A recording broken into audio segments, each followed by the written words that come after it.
I do think if we had been more diligent on the marketing side, that we would have seen the signals ahead of time of what was working, right? Like one of the things we did with you guys is you guys tested multiple things: content Yeah. marketing, digital marketing, events. You discovered that events were really where we were going to drive most of our revenue. And again, unfortunately, COVID kind of destroyed that. But the whole nurture campaigns, like, taking all the assets that we've invested in and reinvest in different ways of engaging them. I think if we had listened to the output of those different campaigns better, we would have said, but again, that's a science marketing person. That's not we're so in the guts of day-to-day deals on the sales side that if someone on the marketing side, like you guys, because we had reporting, right? Like you guys reported on, open rates, engagement rates, close rates. So I think marketing actually could have saved us that 6 to 12 months, because you see it first, right? Like you invest $10,000 in a LinkedIn digital campaign, you get 10 click-throughs. Well, that sounds like a bad investment, unless they turn into $2 million worth of revenue. Well, exactly, right? It's like, it could be. It depends how, what's our average deal size and how long does it take to close? For sure. Well, I think, Darin, one of the other my favorite things you mentioned to us, because I think we probably hear it a lot, is expectations around sales leads when we start getting marketing up and running, and there's maybe some missed expectations around how quickly those are going to come into the pipeline. And then also you mentioned, which is near to dear my heart, is just content and how much is really needed to fuel kind of all these efforts. So would love to hear your thoughts on it. So what's interesting is that there's different ways that companies feel like they can drive leads. One, they feel like they can, hire a voice of the industry, and I actually don't believe that anymore. And I think that's through the journey that we have with you guys, in the sense that when I think content is the way you drive awareness and you drive leads. And I think quality content that talks to the practitioner, and not, no one wants to go to a conference and listen to the same person talk all the time, because that person usually represents 20 brands and you never know who that person represents at that moment. And so I think that was one of the first mistakes in terms of, how does that drive that? So I think from a lead perspective, my philosophy now is much more centric around, create awareness first, and then create campaigns behind that awareness, and then you can get your leads. And one of my key learnings with you guys was it takes time. I would never ever, in my next startup, if there is a next startup, my number one conversation with a founder is 6 to 12 months, and these are the steps you're going to take. You're going to build out an actual campaign that starts with awareness, education, and then actual digital campaigns or whatever event campaign, like all these other audience attraction campaigns after people know who you are. Because that first 3 months of, I'm going to spend $10,000 on LinkedIn when nobody knows who you are, is a total waste of money. Yeah. And so I think that, and founders, especially of startups, they don't want to hear that. They want pipelines. And I'm sure you've met other people like me. Hopefully I wasn't the biggest jerk in the world. No. But that was like, oh my God, I need leads. I have no pipeline. It's a pretty common thing that we hear. How fast can I get leads? Well, do you have content? No. Do you have anything? No. Do you have a marketing automation platform? No. Okay, well, probably not tomorrow, just so we're clear.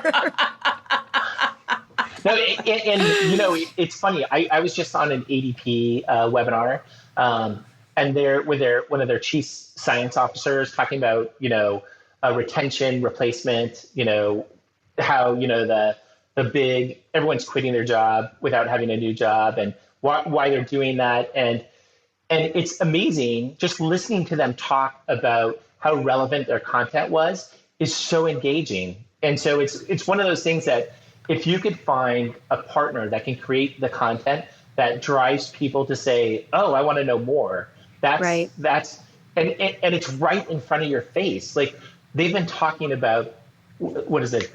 The people quitting. They've been The talking Great about this for like Resignation. Yeah, the Great Resignation. Mm-hmm. Yeah, that's right. So the Great Resignation for like 8 to 12 weeks now, but this was the best webinar I've ever seen on the topic. So that is why content is king, and Right. people will follow subject matter experts and not necessarily figureheads in the industry to drive, engagement. So yeah, I'm totally sold on content.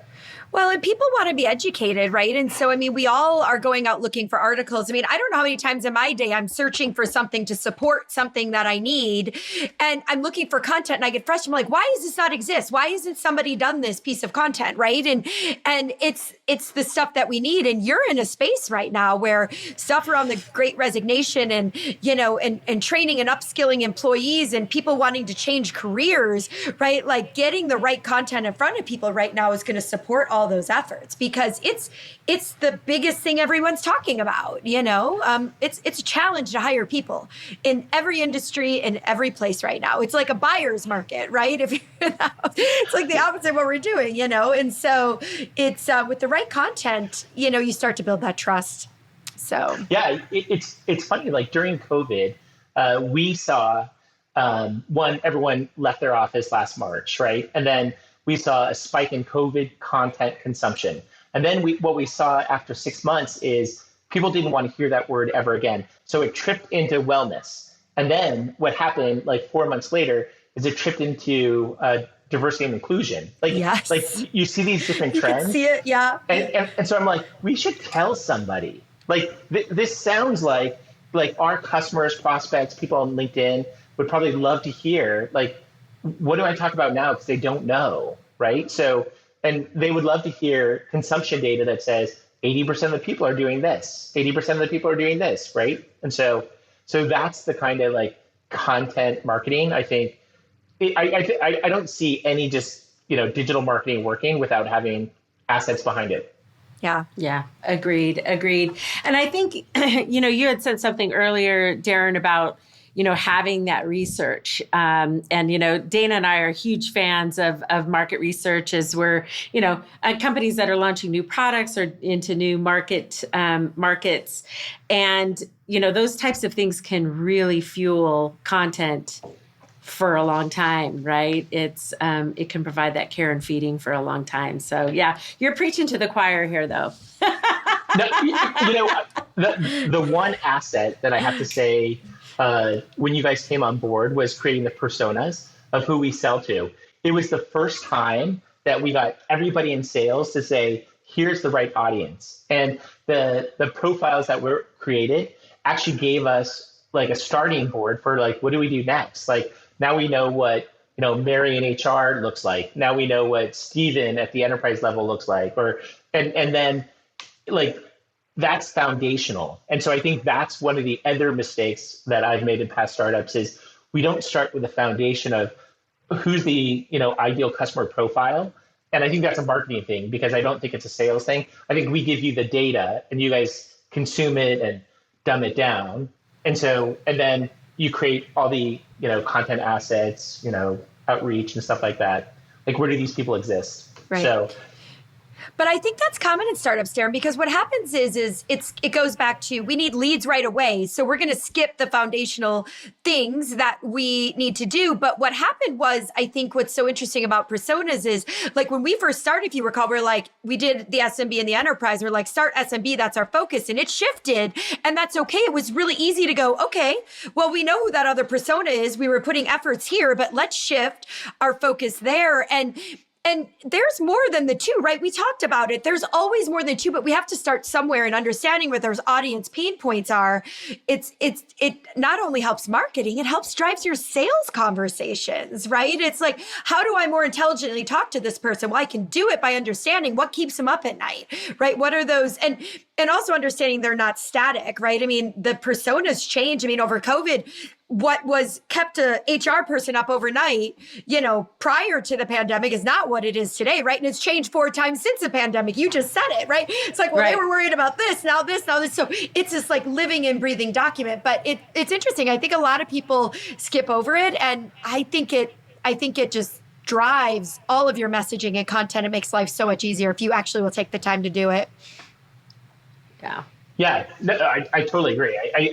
It's funny though. What one of the other things that I get stuck on is how come we can't react faster? Like to your point. So HR changes. So one of the things I'm a big fan of is signals. So if like our biggest customer was a signal to us that we should be, prospecting and selling into one space, right? But I don't think we've made that adjustment, but we should. And that's one of the biggest challenge. I think that's probably, going to Carrie's point about failures, is like looking at signals and reacting quickly to things that will, benefit you. And then I'm also a huge fan of, moving away from people that aren't profitable, like get out of the business of having bad customers because, and I'm sure you guys have run into this where, they don't appreciate what you're doing. They don't appreciate anything. You can never make them happy.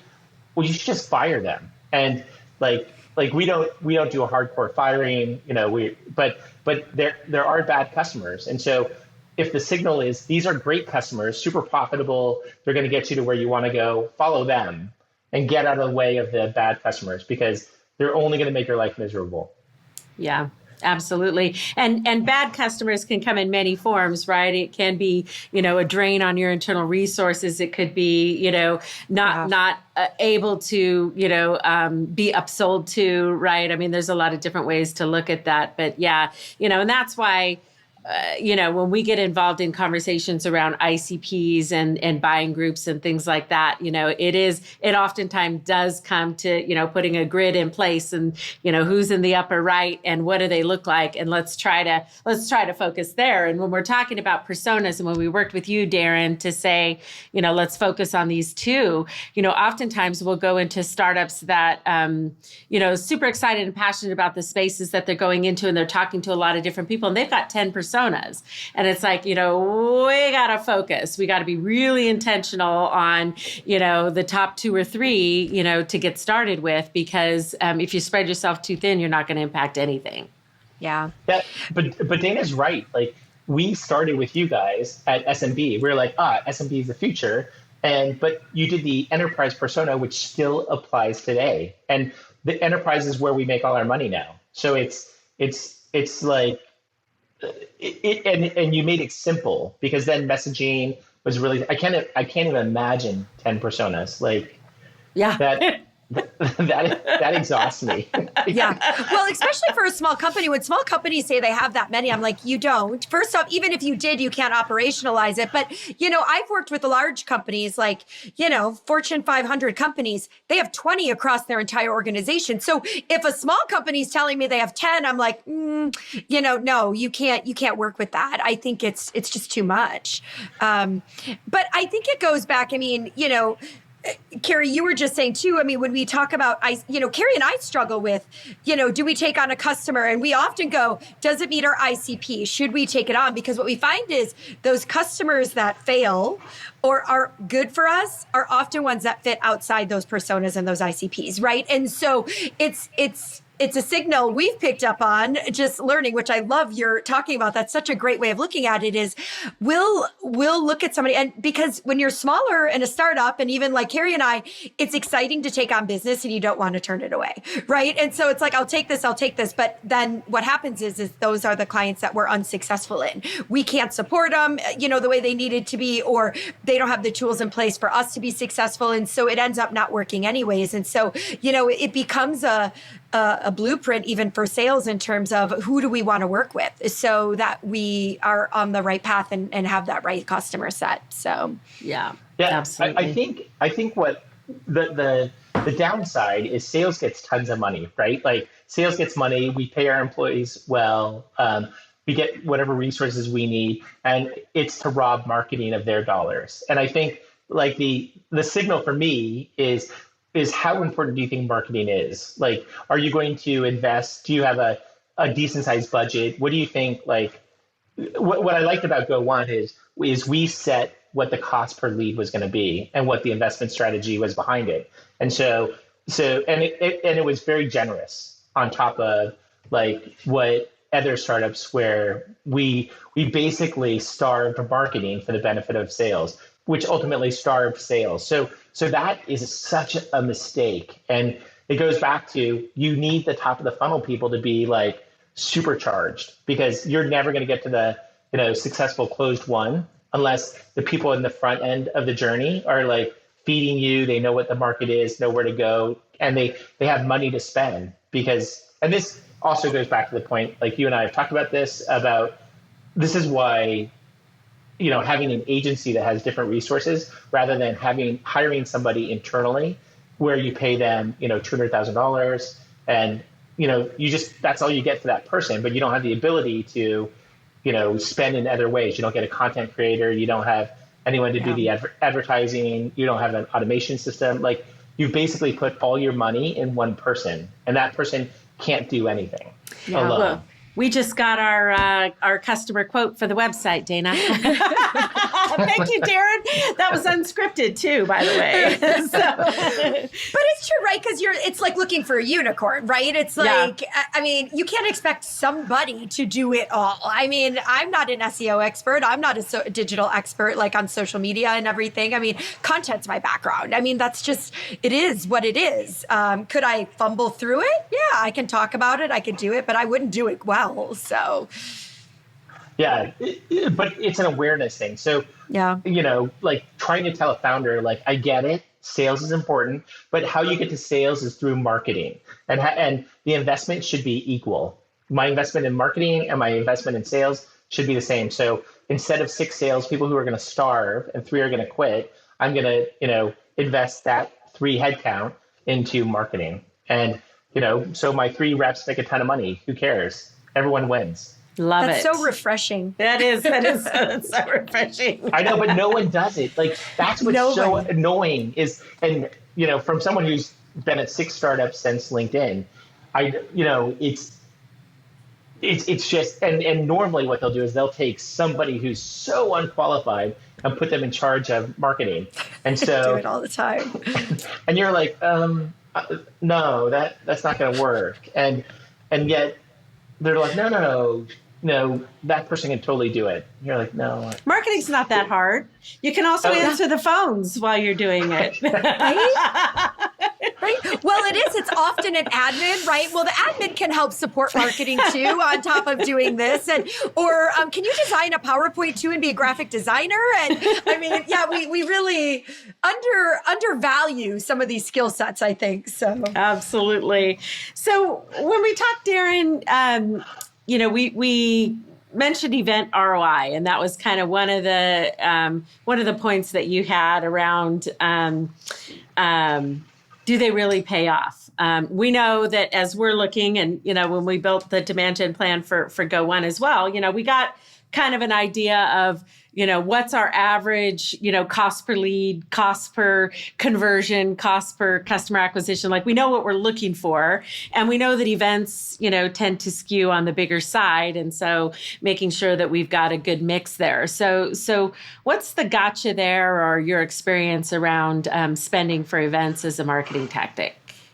So I think our biggest learning was, one, I think we learned that the decision makers go to events. And I think what the mistake we made was our messaging was really cluttered, right? So we do a lot of things. And, again, one of the things you guys helped us through was simplifying the message, right? Train like a boss. And so the whole concept of, rather than tell them everything we do, just get them to come over and say hi. And we did that. I think that was the event that we got our biggest customer from.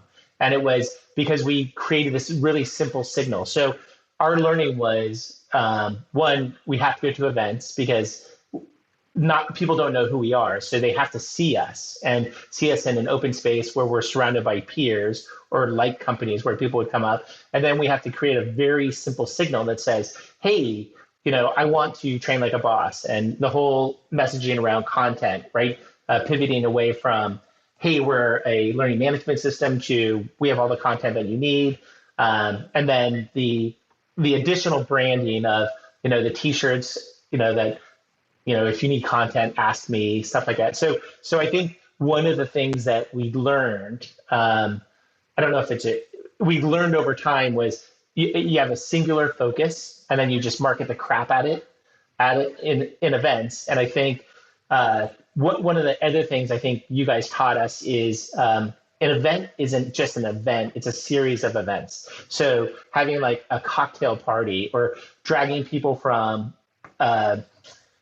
sponsored speaking places and getting those people to come to the cocktail party, and like getting people that came to the booth to come to the cocktail party. So events as an event, it's kind of like digital marketing, right? Like if I just run one ad campaign on LinkedIn and I don't get any output, then that's not the event's failure, that's my failure. So the fact that we layered in all these different engagement aspects is, and they weren't that much more expensive, right? It might have added like $5,000 or $10,000, but by the end of that conference, we had relationships. It wasn't just a business card. So I think that's a key learning. I don't know if it was a failure, but that was something that we learned, that you have to do all these things if you want to capture the most amount of opportunities.